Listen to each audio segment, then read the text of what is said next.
Well, kind of a cruddy road here, isn't it? Yeah, it is. It's a little rough. It's a little, just, you know, it's just kind of a cruddy road altogether. And there's some trails and stuff back here, and just different things to see. It's just another one of them excursions, I guess. And you know, it kind of brings me to a point about these excursions. You gotta have a good bike. You gotta have a good machine to do it.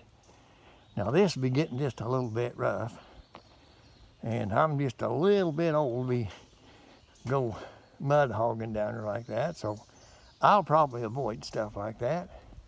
But getting down here to this stuff, well, I just want to introduce you to my country cruiser.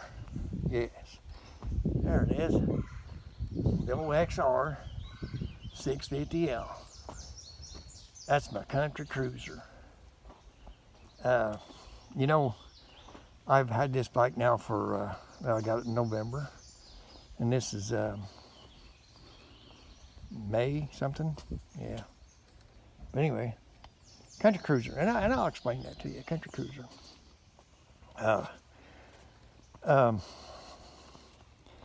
I've had this bike and I've got almost 3,000 miles on it, and you know, it's like whenever you buy a bike, you want to make sure it's going to be the bike that you want to keep for a while, and you don't know that until you own it for a while, exactly what to expect or what it's going to do for you.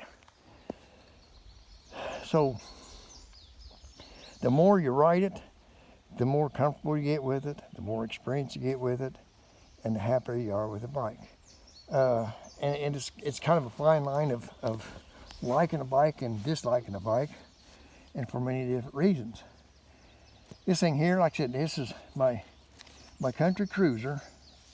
I drove, well, from my house, this is 33 miles from my house. This is down on Kaskaskia River, down by what they call the old Wren Bridge, which is gone, of course. But it's 33 miles, so I came through the country, did some gravel roads, back roads, a little blacktop road, you know, but no highway. But when you're going along there, and I got my XT and I like my XT, but the thing about the XT is when you're running 50, 55 mile an hour on the XT, you can tell you're on a 250 bike. And I love the bike, I'm not knocking it. But on this bike here, being just a little bit heavier, it rides so much better, it's a lot smoother, and the power delivery is a lot smoother. I mean, when you roll the throttle back, you know it's a 650. It don't explode on you, but you know it's a 650.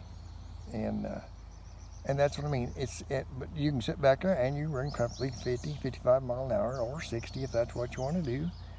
And it don't seem like it beats you up. It's got a good ride to it, and it's just a good ride. So that's my country cruiser. But you know, I just wanted to show you a little bit of this. This is, like I said, this is down on Ramsey, Beach City Blacktop, down the old Wren Bridge.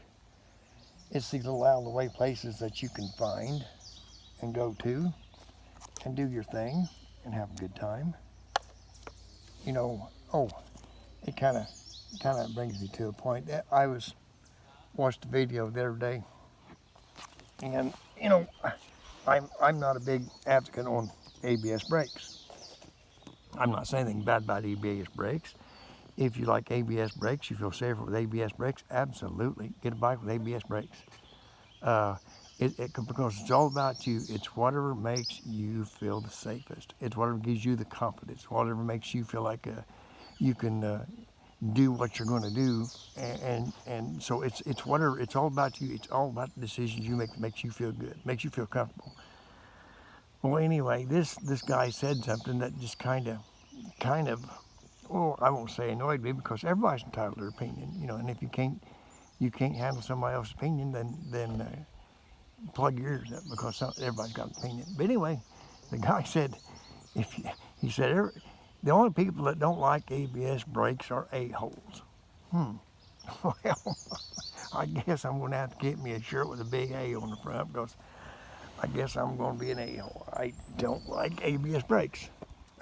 That's just me. I'm sorry. But you know, but there again, that's what I'm saying. I like my Xr650. It's an old bike. I mean, it's a new bike, but it's old technology.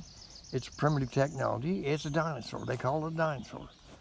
For what I like doing, it's great. It's the perfect bike. It's the perfect country cruiser for what I want to do. It don't have ABS brakes, don't have no electronics. It's just damn likely having turn signals. And, you know, that's required by law or you can't ride it on the street. But outside of that, it's got nothing. And that's the way I like it. So whenever, and that's what I'm saying, I hate like hell, and I'll try never to chastise or say something bad about somebody because they don't agree with what I agree. Because it ain't about me, it's all about you, okay? And the only thing I put out there, and I try to stress it, these are just my opinions. And everybody's got their own opinions, and everybody's got their own point of views, and everybody's entitled to their own opinions and their own point of views. But you shouldn't slam somebody just because they don't think the way you do. That's why we're all different. That's why we all ride different type bikes. I like the Japanese bikes. I like the dual sports. There's nothing wrong with KTMs. I've mentioned KTMs before. I just don't like them. There's nothing wrong with the GSs, the BMWs. I just don't like them. And not because there's anything wrong with them. It's because, and the same way with a road bike. I'm not real fond of a Harley Davidson. Why? Because none of these bikes fit me. There's nothing wrong with them. They're all good bikes, but they just don't fit me.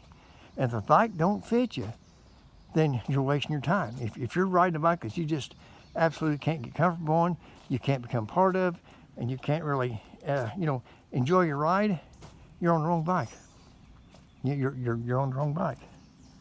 So anyway, well, I think that's about enough of that, I guess. I don't know. Get back here and sit down in my chair and relax a little bit. And so anyway, y'all ride safe, ride free.